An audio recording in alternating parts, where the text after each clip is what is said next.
तो हेलो दोस्तों, स्वागत है आप सभी लोगों का फिर से आपके अपने चैनल राइजिंग स्टार क्लासेस पर। तो दोस्तों ये वीडियो बहुत ज़्यादा इंपॉर्टेंट होने वाली है। तो दोस्तों अगर आप लोगों ने अभी तक बहुविकल्पीय प्रश्नों में कुछ भी नहीं पढ़ा हुआ है तो वीडियो को पूरा देखिएगा। अगर इसमें बताए गए हर एक क्वेश्चन को अच्छे से तैयार कर लेते हैं तो कल पेपर में आप पूरे के पूरे ऑब्जेक्टिव टाइप क्वेश्चन करके आएंगे। ठीक है, तो मैं आपको 40 क्वेश्चन बताऊंगा और ये 40 प्रश्न आपको क्या करना है, बस एक बार देख लेना है, देखते ही आपको याद हो जाएगा।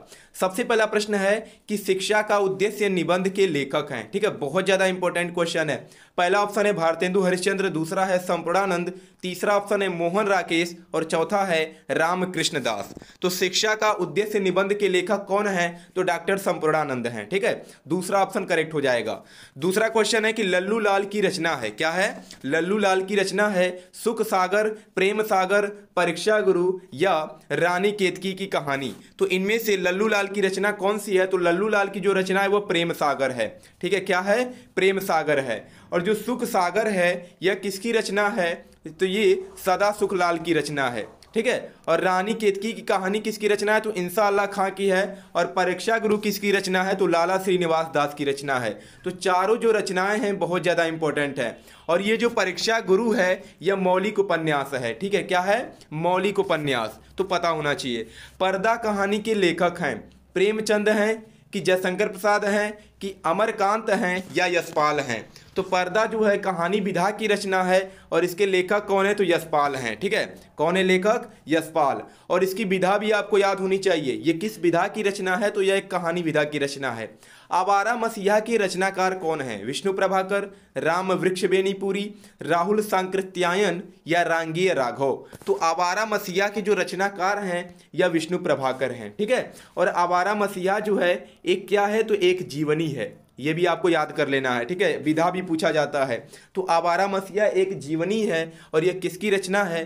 तो विष्णु प्रभाकर की रचना है। बाण भट्ट की आत्मकथा के लेखक हैं महावीर प्रसाद द्विवेदी या सरदार पूर्ण सिंह या वासुदेव शरण अग्रवाल या हजारी प्रसाद द्विवेदी? तो बाण भट्ट की आत्मकथा के लेखक हजारी प्रसाद द्विवेदी हैं। कौन है? हजारी प्रसाद द्विवेदी। और अगर मैं आपसे पूछूं कि यह किस विधा की रचना है तो आप लोग कहेंगे सर आत्मकथा की है। मैं पूछूंगा आखिर क्यों आत्मकथा, तो कहेंगे सर यहाँ पर लिखा हुआ है। तो देखिए यही बच्चे गलती करते हैं, यहाँ पर आत्मकथा भले ही लिखा हुआ है लेकिन ये आत्मकथा विधा की रचना नहीं है।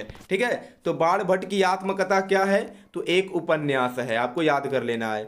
बाण भट्ट की आत्मकथा जो है एक उपन्यास है और यह हजारी प्रसाद द्विवेदी की रचना है। फिर कामायनी किस युग की रचना है? द्विवेदी युग, छायावादी युग या भारतेंदु युग या प्रगतिवादी युग? तो कामायनी जो है एक महाकाव्य है। ठीक है, क्या है? कामायनी एक महाकाव्य है। और किसका महाकाव्य है? तो यह जयशंकर प्रसाद का महाकाव्य है। ठीक है, किसका महाकाव्य है? तो जयशंकर प्रसाद का। और जयशंकर प्रसाद जो हैं वह छायावादी युग के कवि हैं। तो कामायनी भी किस युग की रचना होगी? तो छायावादी युग की रचना होगी। तो यहाँ से 3 क्वेश्चन बनते हैं। कामायनी किसकी रचना है? तो जयशंकर प्रसाद की है। कामायनी क्या है? तो एक महाकाव्य है। और कामायनी किस युग की रचना है? तो छायावादी युग की रचना है। फिर अगला क्वेश्चन है कि निम्नलिखित कवियों में से कौन प्रगतिवादी युग का कवि है? अग्रदास हैं कि तुलसीदास हैं कि नंददास हैं या रामधारी सिंह दिनकर हैं? तो इसमें से प्रगतिवादी युगी जो कवि हैं वह कौन है? तो रामधारी सिंह दिनकर हैं। ठीक है, रामधारी सिंह दिनकर जो हैं यह प्रगतिवादी युग के कवि हैं। तार सप्तक का प्रकाशन वर्ष बहुत ज़्यादा इंपॉर्टेंट। ठीक है, तार सप्तक का प्रकाशन वर्ष कब हुआ था? सन 1941 ईस्वी में या 1943 में या 1954 में या सन 1947 ईस्वी में? तो तार सप्तक का जो प्रकाशन वर्ष है वह सन 1943 है। क्या है? 1943। और इसके संपादक कौन है, यानी कि इसका प्रकाशन कौन किया था? तो अज्ञे जी थे। ठीक है, यह भी याद रखना है कि तार सप्तक के जो संपादक हैं वह कौन है? अज्ञे हैं। इनका पूरा नाम क्या है? सच्चिदानंद हीरानंद वात्स्यायन अज्ञे। और तार सप्तक का प्रकाशन वर्ष है सन 1943 ईस्वी। द्विवेदी युग की रचना नहीं है। ठीक है, इसमें हमसे पूछा है कि इनमें से कौन सी जो रचना है यह द्विवेदी युग की नहीं है? प्रिय प्रवास, साकेत, भारत भारती या कामायनी। तो इसमें से प्रिय प्रवास जो है यह हरिऔध जी की रचना है और हरिऔध जी द्विवेदी युगी कवि थे, इसलिए यह भी द्विवेदी युग की रचना है। साकेत और भारत भारती जो है ये क्या है, तो ये मैथिली शरण गुप्त की रचना है, ठीक है। और भारत भारती भी क्या है, तो एक महाकाव्य है। जितना क्वेश्चन मैं आपको बता रहा हूँ सब आपको याद कर लेना है। और कामायनी जो है, कामायनी एक प्रकार का महाकाव्य है और ये जयशंकर प्रसाद की रचना है। और जयशंकर प्रसाद जो है ये छायावादी युग के कवि हैं। तो ये क्या हो जाएगा, सही हो जाएगा कि क्योंकि ये जो है द्विवेदी युग की रचना नहीं होगा। फिर अगला प्रश्न है कि अष्टचाप के कवियों का संबंध है भक्ति काल के राम भक्ति शाखा से, ज्ञानाश्रयी शाखा से, प्रेमाश्रयी शाखा से या कृष्ण भक्ति शाखा से। तो जो अष्टचाप के कवि थे उनका संबंध कृष्ण भक्ति शाखा से था, ठीक है। किससे था, कृष्ण भक्ति शाखा से। फिर दोस्तों अगला प्रश्न है कि स्मृति की रेखाएं किसकी रचना है, जैनेन्द्र कुमार की है कि मोहन राकेश की है कि महादेवी वर्मा की है या राय कृष्ण दास की है। तो जो स्मृति की रेखाएं हैं या महादेवी वर्मा की रचना है, किसकी रचना है, महादेवी वर्मा की। तो महादेवी वर्मा की और रचनाएं जितनी भी हैं वो सभी आपको पता होना चाहिए, जैसे निर्जा हो गया, यामा हो गया, ठीक है, दीप शिखा हो गया, अतीत के चलचित्र हो गया। तो ये सभी रचनाएं आपको पता होना चाहिए। और अतीत के जो चलचित्र है यह रेखा चित्र विधा की रचना है। जितना मैं आपको बता रहा हूँ सब आपको क्या करना है, याद कर लेना है।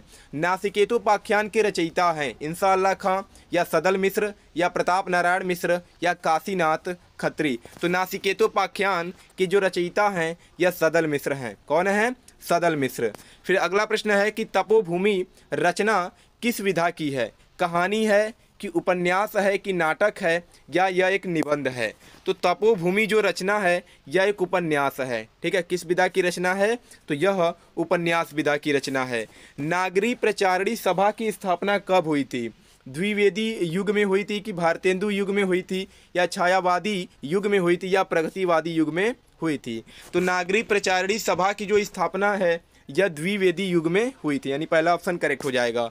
गुनाहों का देवता किसकी रचना है, हजारी प्रसाद द्विवेदी की है कि गुलाब राय की है कि धर्मवीर भारती की है या रघुवीर सहाय की है। तो गुनाहों का जो देवता है यह धर्मवीर भारती की रचना है, ठीक है। और एक रचना और आपको धर्मवीर भारती का याद रख लेना है, सूरज का सातवां घोड़ा। ये भी पेपर में बहुत बार आया, ठीक है। सूरज का सातवां घोड़ा भी जो है यह भी धर्मवीर भारती की ही रचना है। प्रिय प्रवास के रचनाकार कौन है, मैथिली शरण गुप्त हैं कि अयोध्या सिंह उपाध्याय हरिऔध हैं कि भारतेंदु हरिश्चंद्र हैं या रामधारी सिंह दिनकर हैं। तो प्रिय प्रवास जो है यह अयोध्या सिंह उपाध्याय हरिऔध की रचना है, ठीक है। दूसरा ऑप्शन करेक्ट होगा। हिंदी का प्रथम महाकाव्य क्या है, खुमान रासो, साहित्य लहरी, पृथ्वीराज रासो या साकेत। तो ये भी पेपर में बहुत बार आया है, ठीक है। हिंदी का प्रथम महाकाव्य इनमें से कौन सा है, तो जो हिंदी का प्रथम महाकाव्य है वह पृथ्वीराज रासो है, ठीक है। तीसरा ऑप्शन करेक्ट होगा। साकेत कृति के रचनाकार हैं मैथिली शरण गुप्त, महादेवी वर्मा, अज्ञे या रामधारी सिंह दिनकर। तो साकेत कृति के जो रचनाकार हैं या मैथिली शरण गुप्त हैं, ठीक है। तो इनकी और रचनाओं के बारे में आपको पता होना चाहिए, जैसे भारत भारती भी इनकी रचना है और भारत भारती जो है एक महाकाव्य है। क्या है, तो भारत भारती जो है एक महाकाव्य है, ये भी पेपर में बहुत बार आया हुआ है। तो ये भी मैथिली शरण गुप्त की ही रचना है। निम्नलिखित में से कौन सा ग्रंथ आदिकाल का है, सूर्य सागर है कि पद्मावत है कि बिसल देव रासो है या आंसू है। तो आदिकाल का जो ग्रंथ है इसमें से वह बिसल देव रासो है। कौन सा होगा, बिसल देव रासो जो है यह ग्रंथ आदिकाल का है। उसके बाद अगला प्रश्न है कि गद्य विधा की दृष्टि से आत्मकथा है, यानी इसमें से बताना है कि इसमें से कौन सी जो रचना है यह आत्मकथा विधा की रचना है। आवारा मसीहा है कि कलम का सिपाही है कि नीड़ का निर्माण फिर है या शिखर से सागर तक। तो आवारा मसीहा जो है यह जीवनी है, मैंने आपको अभी बताया ऊपर। कलम का सिपाही जो है ये भी याद कर लीजिए, ये अमृत राय की रचना है और एक जीवनी है ये भी, ठीक है। नीड़ का निर्माण फिर जो है यह आत्मकथा विधा की रचना है। तो कौन सा ऑप्शन करेक्ट हो जाएगा, तीसरा ऑप्शन करेक्ट होगा, नीड़ का निर्माण फिर। मेरी असफलताएं रचना की विधा है, जीवनी है कि आत्मकथा है कि रेखा चित्र है या संस्मरण है। तो मेरी असफलताएं जो है यह एक आत्मकथा है, ठीक है। क्या है, आत्मकथा। और मेरी असफलताएं जो रचना है यह बाबू गुलाब राय की रचना है, ठीक है। ये भी याद रखिएगा, यह बाबू गुलाब राय की रचना है। देखिएगा कल पेपर में जो 10 क्वेश्चन पूछा जाएगा वह इसी वीडियो से पूछा गया होगा, ठीक है। अगर आप इस वीडियो को पूरा देख करके जाते हैं तो एक भी क्वेश्चन बाहर से नहीं आएगा। साहित्यालोचन के रचनाकार कौन है? रामविलास शर्मा कि नंद दुलारे वाजपेयी कि आचार्य हजारी प्रसाद द्विवेदी या श्याम सुंदर दास? तो साहित्यालोचन के जो रचनाकार हैं यह श्याम सुंदर दास हैं। कौन है? श्याम सुंदर दास। अगला प्रश्न है कि दक्षिण की भाषाएं और उनका साहित्य निबंध के लेखक हैं। तो देखिए यहाँ से यह स्पष्ट हो गया कि यह जो है किस विधा की रचना है, तो निबंध विधा की रचना है। तो सरदार पूर्ण सिंह हैं कि राय कृष्ण दास हैं कि प्रोजी सुंदर रेड्डी हैं या नंद दुलारे वाजपेयी हैं? तो दक्षिण की भाषाएं और उनका साहित्य जो है यह प्रोजी सुंदर रेड्डी का क्या है? निबंध है, ठीक है। रेखा चित्र पर आधारित रचना है। देखिए अभी मैंने आपको ऊपर बताया, महादेवी वर्मा की जब मैं रचना आपको बता रहा था तो मैंने बताया था कि रेखा चित्र विधा की कौन सी रचना है। मुद्रा राक्षस है कि साहित्यालोचन है कि अतीत के चलचित्र है या अंतरिक्ष की यात्रा है? तो अतीत के चलचित्र जो रचना है या महादेवी वर्मा की रचना है और यह क्या है? तो रेखा चित्र पर आधारित रचना है, ठीक है। तो अतीत के चलचित्र जो होगा यह करेक्ट हो जाएगा। उद्धव शतक किस काल की रचना है? आधुनिक काल की है कि भक्ति काल की है कि आदि काल की है या रीति काल की रचना है? तो उद्धव शतक जो है यह आधुनिक काल की रचना है, ठीक है। किस काल की है? आधुनिक काल की। प्रेम माधुरी के रचयिता हैं प्रताप नारायण मिश्र, बालकृष्ण भट्ट या लाला श्रीनिवास दास या भारतेंदु हरिश्चंद्र?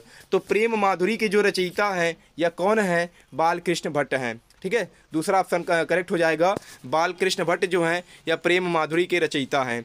तुलसीदास की रचना नहीं है, यानी इसमें से बताना है कौन सी रचना जो है वह तुलसीदास की नहीं है। रामलला नहचू या पार्वती मंगल या कवितावली या रामचंद्रिका? तो इसमें से रामलला नहचू हो गया, पार्वती मंगल हो गया और कवितावली हो गया, ये तीनों रचनाएं तुलसीदास की रचना है। तो कौन सी रचना बच गई? रामचंद्रिका।